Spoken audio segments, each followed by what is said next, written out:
जो प्रधानों के, चेयरमैनों के अधिकार होते थे, अध्यक्ष होते थे शिक्षा समिति के, उससे भी आपने उनको हटा दिया। एक तरफ तो कहते हैं सबका साथ, सबका विकास, सबका विश्वास, और आज इतने बड़े जनप्रतिनिधि आज सब लोगों के साथ भेदभाव भारतीय जनता पार्टी की ये सरकार कर रही है।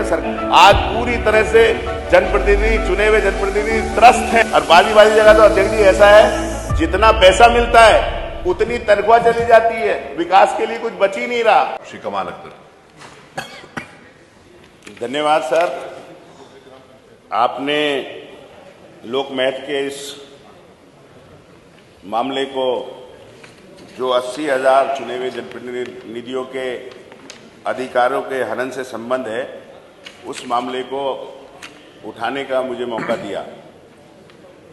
माननीय अध्यक्ष जी, सब लोग जानते हैं कि सरकार द्वारा धन आवंटन राज्य वित्त आयोग जो किया जाता है, राज्य वित्त आयोग से जो विकास के लिए धन आवंटन किया जाता है, उसका आधार आबादी है। और आबादी के आधार पर 2011 की जनगणना जब हुई तो उस समय उत्तर प्रदेश की आबादी करीब 19,98,12,341 थी। उसी आधार पर सभी संस्थाएं ग्राम प्रधानों के, ग्राम सभाओं के लिए, ब्लॉक के लिए, जिला पंचायत के लिए, नगर निगम, नगर पालिका, नगर पंचायतों के लिए पंचम वित्त, पांचवें वित्त आयोग, पांचवें राज्य वित्त आयोग से धन आवंटन के लिए सबको धन दिया जा रहा है।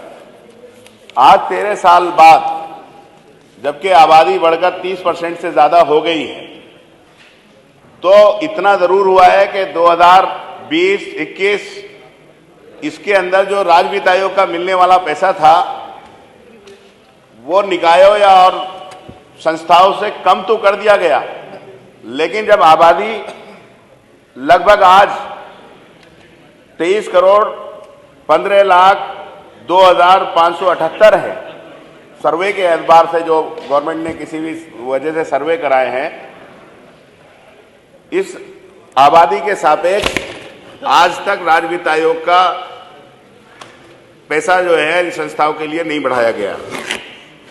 और यहां तक है सर कि लगातार सरकार ने पैसा घटाया है, और पैसे घटाने के साथ साथ राज्य वित्त आयोग के अंदर जो पैसा मिलता है उसके अंदर विकास का काम होता है और जो तनख्वाहें हैं उसको देना होता है।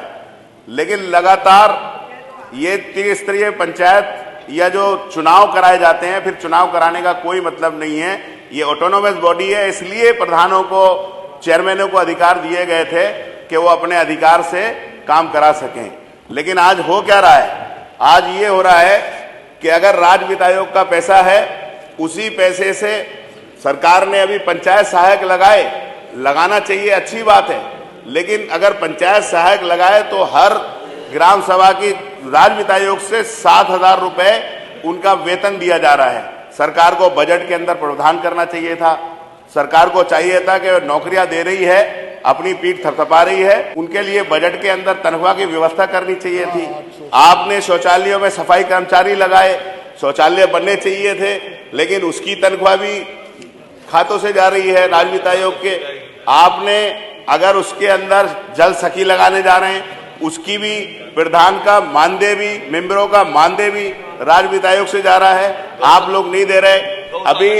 अभी शिक्षा मंत्री जी और माननीय वित्त मंत्री जी और दूसरे लोगों ने बजट के अंदर कहा कि हमने पूरे उत्तर प्रदेश के स्कूलों का कायाकल्प कर दिया। अरे आपके पास बजट है, आप बेसिक शिक्षा के विभाग में बजट दिए, जो प्रधानों के, चेयरमैनों के अधिकार होते थे, अध्यक्ष होते थे शिक्षा समिति के, उससे भी आपने उनको हटा दिया। और उसके बाद जितना राज्य वित्त आयोग का पैसा है, विकास का पैसा है, वो सारे का सारा पैसा आज जो है आप लोग अपनी योजनाओं के अंदर अधिकारियों के बल के ऊपर उसे खर्च कराने का काम किया जा रहा है। और आज गौशाला के अंदर भूसे की व्यवस्था भी राज्य वित्त आयोग से की जा रही है। और अध्यक्ष जी, आज तक तो हद हो गई, इस आजादी के बाद से कभी ऐसा कहीं नहीं हुआ कि अधिकारी जाकर राज्य वित्त आयोग से भारतीय जनता पार्टी की सरकार की चलने वाली योजनाओं का प्रचार प्रसार टेंट लगाकर सोफे लगाकर उस पैसे से पूरी योजनाओं का अधिकार भारतीय जनता पार्टी के पदाधिकारी और जो अधिकारी हैं वो बैठकर आज पूरे हर गांव के अंदर कर रहे हैं। तो ये सीधा सीधा मेरा अध्यक्ष जी आपसे अनुरोध है माननीय मंत्री जी से कि ये इतना महत्वपूर्ण विषय है। अगर सरकार को ये काम त्रिस्तरीय पंचायत व्यवस्था जो लागू की थी उसमें अधिकार दिए थे प्रधानों को, चेयरमैनों को या जो ब्लॉक प्रमुख हैं, जिला पंचायत के अध्यक्ष हैं, लेकिन आज उन अधिकारों का हनन हो रहा है। मेरा आपसे अनुरोध है कि इस महत्वपूर्ण विषय को लेकर या तो सरकार जो अभी जो है 2021 के अंदर छठा वित्त आयोग जो कमेटी बननी थी वो चुनाव की वजह से नहीं बनी, लेकिन अभी तक उसे पेंडिंग कर दिया गया है। मेरा अनुरोध है कि आबादी के एतबार से जब इतनी सारी चीजें आपने प्रधानों के लिए, जिला पंचायत अध्यक्षों के लिए, चेयरमैनों के ऊपर सरकार ने थोप दी हैं, उनके अधिकारों का हनन किया जा रहा है, आज पूरी तरह से जनप्रतिनिधि, चुने हुए जनप्रतिनिधि त्रस्त हैं, तो मैं सरकार से अनुरोध करूंगा कि इस पर चर्चा कराई जाए और इसको राज्य वित्त आयोग के आबादी के एतबार से इसे बढ़ाया जाए जिससे कि विकास हो सके। और बाजी जगह तो अध्यक्ष जी ऐसा है जितना पैसा मिलता है उतनी तनख्वाह चली जाती है, विकास के लिए कुछ बच ही नहीं रहा। तो मेरा यही अनुरोध है कि एक तरफ तो कहते हैं सबका साथ, सबका विकास, सबका विश्वास, और आज इतने बड़े जनप्रतिनिधि आज सब लोगों के साथ भेदभाव भारतीय जनता पार्टी की ये सरकार कर रही है। सरकार को चाहिए कि इस रोक के इस पर चर्चा कराई जाए।